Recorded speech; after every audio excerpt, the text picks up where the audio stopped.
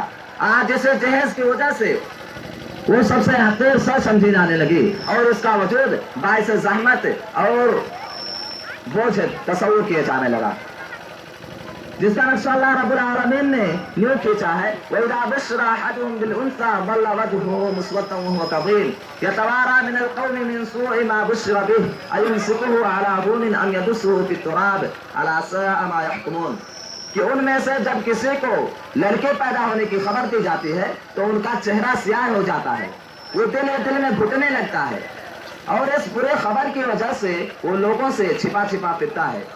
سوچتا ہے کہ کیا اسے ذلت و رسوائی کے ساتھ لیتا پھرے یا اسے زمین میں دبا دے. افسوس وہ کیا ہی برے فیصلے کرتے ہیں.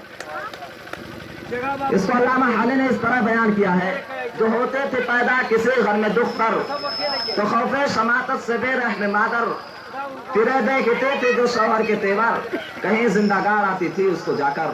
وہ گود ایسے نفرت سے کرتے تھی خالی جنے سانپ جیسے کوئی جننے والی. آج جہیز کے نام پر سامان تعیش، motorcycle, car, fridge, washing machine, cooler, T V, V C R اور عمدہ فرنیچر و قالین، قیمتی لباس و گھڑی اور روزمرہ کی تمام چیزیں، یہاں تک کہ جوتے، چپل اور کھانے پینے کے سامان کی ایک لمبی فہرست ہونے لگی ہے، جس کی وجہ سے لڑکی کے والدین کی نیندیں حرام ہو گئی ہے. اسی حالت سار پر رونا روتے ہوئے میر تقی نے کہا تھا اب آیا خیال آرام جاں اسلام مرادے میں، اب آیا خیال آرام جاں اسلام مرادے میں، کفن دینا تجھے ہم بھولے تھے اسباب شادی میں. افسوس تو اس وقت ہوتا ہے اور سر شرم سے جھک جاتا ہے جب ہم اس قبیح فعل میں مبتلا بعض علماء کو پاتے ہیں اور جب ان سے سوال کیا جاتا ہے تو چورے پر سینہ جوڑے کرتے ہوئے بڑی ڈھٹائی سے کہہ دیتے ہیں کہ میرے سسر نے مجھ جیسا پڑھا لکھا ہونہار اور قیمتی داماد بالکل شہزادہ پا کر مجھے ایک خوشی میں دے دیا. حیا سر پیرتی ہے، عصمتیں فریاد کرتی ہیں. ایسے لوگوں کو بتا دو کہ اللہ رب العالمین کی لاٹھی میں آواز نہیں ہوتی. کچھ کم فہم کج فکر اور دنیاوی ساز و سامان کے رسیا لوگ اسے سنت نبوی کر ڈالتے ہیں اور دلیل پیش کرتے ہیں کہ نبی اکرم صلی اللہ علیہ وسلم نے اپنے بیٹے فاطمہ کو جہیز دیا تھا. لیکن انہیں معلوم ہونا چاہیے کہ نبی اکرم صلی اللہ علیہ وسلم نے فاطمہ کو جو کچھ بھی دیا تھا وہ علی رضی اللہ عنہ کی طرف سے ادا کی گئی مہر کی رقم سے تھا. جیسا کہ عبداللہ بن عباس رضی اللہ عنہ بیان کرتے ہیں کہ ان علی قال تروجت فقلت یا رسول اللہ صلی اللہ علیہ وسلم ابنها بی قال اعطها شیئا فقلت ما عندي من شیء قال فأين درعك الحتمية فقلت هي عندي قال أعطيها إياه. حضرت علی رضی اللہ عنہ بیان کرتے ہیں کہ میں نے فاطمہ رضی اللہ عنہ سے نکاح کیا تو آپ صلی اللہ علیہ وسلم سے کہا کہ اے اللہ کے نبی آپ فاطمہ کو میرے ساتھ رخصت کر دیجئے. تو آپ صلی اللہ علیہ وسلم نے کہا کہ اسے کچھ دو. میں نے عرض کیا یا رسول اللہ میرے پاس تو کچھ بھی نہیں. آپ نے دریافت کیا کہ تمہارا حتمی زرہ کہاں ہے؟ میں نے کہا کہ وہ میرے پاس ہے. تو آپ نے کہا اسے دے دو. چنانچہ حضرت رضی اللہ عنہ نے 480 درہم کی رقم میں عثمان رضی اللہ عنہ کو اپنے حتمی زرہ بیچ دیا اور رسول اکرم صلی اللہ علیہ وسلم کو لا کر دے دیا. پھر آپ صلی اللہ علیہ وسلم نے اس رقم سے فاطمہ کے لیے سامان تیار کیا. اس سے پتہ چلا کہ جہیز کی بات نبی اکرم صلی اللہ علیہ وسلم کی طرف منسوب کرنا سراسر بے بنیاد ہے۔ دوسری بات یہ کہ اگر نبی اکرم صلی اللہ علیہ وسلم نے بطور جہیز دیا تھا تو آپ کی اور بھی بیٹیاں تھیں، انہیں آپ نے کیوں نہیں دیا؟ نعوذ باللہ، کہ آپ صلی اللہ علیہ وسلم نے ناانصافی کی تھی، جبکہ پورے دنیا میں اللہ کے نبی صلی اللہ علیہ وسلم سے بڑھ کر عادل اور منصف کوئی ہو ہی نہیں سکتا۔ اگر آپ اسے جہیز کر جانتے ہیں تو نبی مسلم کو غیر منصف ٹھہراتے ہیں، جس کا انجام ہلاکت کے سوا کچھ بھی نہیں۔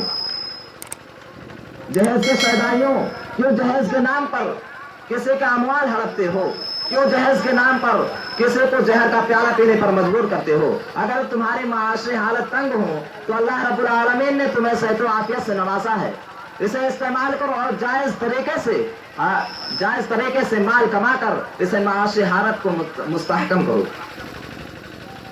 لیکن اللہ کے واسطے کسی غریب کو تباہ و برباد مت کرو۔ Subscribe to my channel. یاد رکھو کہ کسی غریب کو جوش کر جہیز کا رقم حاصل کرنا تمہارے لیے باعث شرم بھی ہے اور باعث ہلاکت بھی۔ اس لیے آپ لوگوں سے گزارش ہے کہ جہیز کا لینا دینا سب کچھ بند کر کے اسلامی طریقہ اپنائیں۔ اب آخر میں دعا ہے کہ اللہ رب العالمین ہم تمام مسلمانوں کو جہیز سے لعنت سے محفوظ رکھے، آمین۔ وما علینا الا البلاغ۔